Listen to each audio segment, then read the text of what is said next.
how does a peaceful spiritual movement become the target of mass slaughter, not by outsiders but by fellow Christians? Southern France, 13th century, rolling hills, vibrant towns, and a growing faith that challenges the authority of the Catholic Church. No armies, no uprisings, just a different way of believing. And then a pope calls for war, not against Muslims, not against pagans, but against Christians. The result? A decades-long crusade that began with the mass murder of 20,000 people in a single day and ended with hundreds willingly walking into a fire. This is the story of the Albigensian Crusade, a conflict so brutal, so shocking, that some historians call it Europe's first genocide. Forget the Holy Land. This crusade happened in the heart of Europe, and it didn't just kill people, it erased a culture. There's a dark chapter in medieval history that rarely makes it into the textbooks. A crusade that wasn't aimed at Muslims in the Holy Land or pagans in the Baltics, but at fellow Christians living peacefully in southern France. The year is 1209 and Pope Innocent III has declared war, not on another religion, but on a heretical Christian sect known as the Cathars. Why? Because to the Catholic Church, the Cathars weren't just preaching heresy, they were undermining the very foundations of church authority. Their beliefs challenged everything from the Pope's power to the value of the sacraments. The Cathars believed in a radical form of dualism, that the material world was evil, created by a false god, and that the spiritual realm was the only true good. They rejected wealth, corruption, and even the idea that Jesus was truly human. To them, the Catholic Church was bloated, worldly, and corrupt.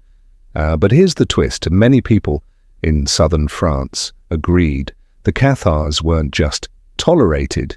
In many places, they were protected by local nobles like Count Raymond VI of Toulouse. That made Languedoc a hotbed of religious dissent, and from the Vatican's perspective, a powder keg. So in 1208, when a papal legate was mysteriously assassinated after confronting Raymond VI, the Pope had his excuse. He declared a full crusade, not in Jerusalem, but against the people of southern France. The first target was the city of Beziers, a fortified town known for its Cathar population. The army that arrived outside its gates in July 1209 wasn't made up of local soldiers or even trained knights. It was a mixture of French lords, northern barons, mercenaries and opportunists, many of whom had never fought in a crusade before. Led by Arnaud Amalric, the papal legate, the Crusaders demanded the city hand over all heretics. Beziers refused. On July 22nd, the Crusaders stormed the city.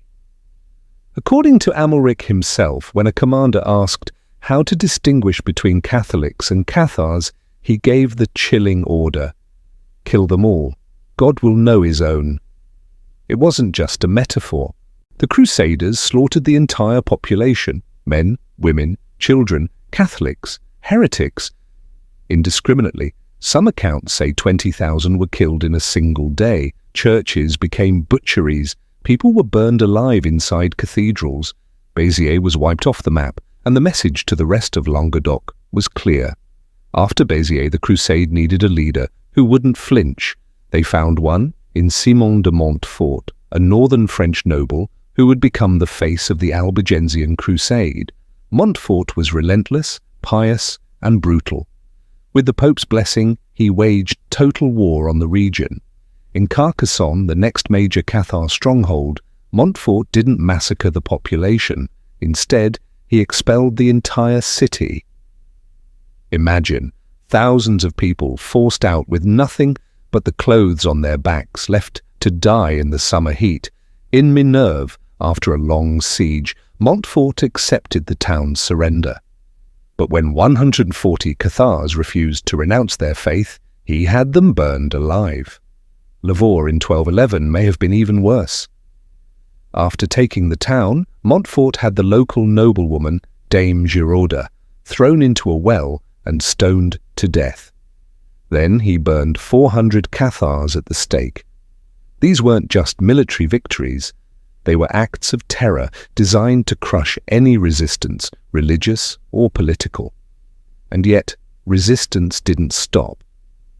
Throughout the campaign, Raymond VI of Toulouse tried to walk a fine line, appeasing the church while defending his vassals. But in 1211, after being excommunicated again, he went into open rebellion. His son, Raymond VII, would eventually take up the cause, but the south needed more help. That came in the form of King Peter II of Aragon. Yes, a Christian king, who feared northern French control expanding across the Pyrenees. Peter wasn't a heretic supporter. He simply didn't want his southern territories taken by force. In 1213, he brought an army to support Toulouse and crush the Crusader threat. But it ended in disaster. At the Battle of Muret, Montfort's forces launched a surprise attack. Despite being outnumbered, they killed King Peter, broke the Allied lines, and won a stunning victory. The southern dream of resistance died with Peter on that battlefield. Montfort was now at the height of his power. He had seized lands, silenced rivals, and effectively ruled southern France as a Crusader warlord. But karma, or just bad luck, was waiting. In 1218, during the second siege of Toulouse, the citizens mounted a fierce defense. They were fighting for their homes, their faith, and their future. And then came the moment that would change everything. As Montfort approached the city walls, a stone from a mangonel, operated by a group of Toulousan women, struck him directly in the head. He died instantly. The Crusaders were stunned. The man who had brought fire and sword to Languedoc had been felled by a projectile, thrown by civilians. The Crusade lost its central figure. But France was not done. The chaos that followed Montfort's death didn't end the Crusade, it transformed it. The French monarchy saw an opportunity to consolidate power in the south. In 1226, Prince Louis, soon to become King Louis VIII, led a new campaign. This time it wasn't just about heresy, it was about expansion. Louis burned towns like Marmande, where thousands of civilians were massacred, again, regardless of faith. The campaign was part religious, part political, part conquest. By 1229, the pressure was unbearable. Raymond VII, the last of the resisting southern nobles, signed the Treaty of Paris. It ended the crusade officially, but not without consequences. He was forced to cede half his territories to the French crown. His daughter was forced to marry into the royal family. And the church had the right to hunt heresy wherever it existed. In other words, the Inquisition was coming. With the military phase over, the church shifted tactics. No more sieges, no more armies.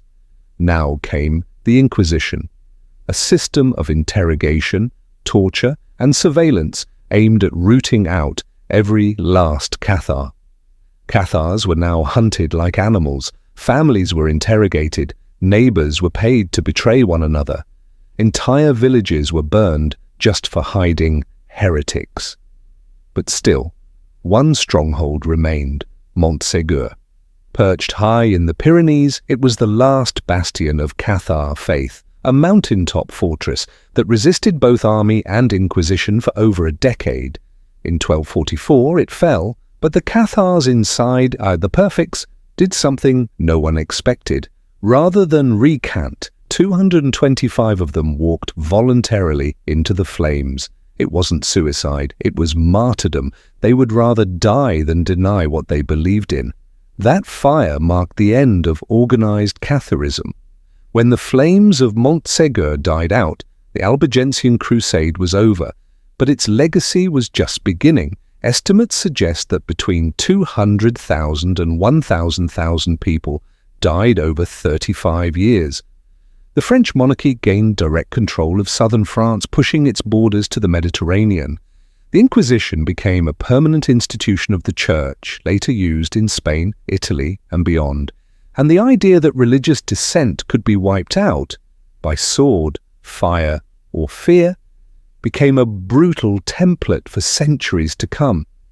Was this genocide? Some historians say yes.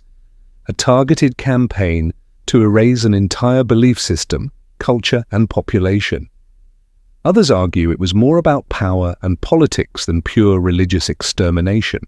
Either way, it remains one of the deadliest religious conflicts in European history and one of its least remembered. If this deep dive opened your eyes, don't stop here. There's a world of forgotten history waiting to be uncovered. Like, subscribe, and turn on notifications for more epic stories that textbooks tend to skip. Got thoughts on the Crusade? Was it faith-driven genocide or medieval power politics? Drop your take in the comments. We read them all. Thanks for watching, and remember, history isn't always written by the victors. Sometimes it's written in fire.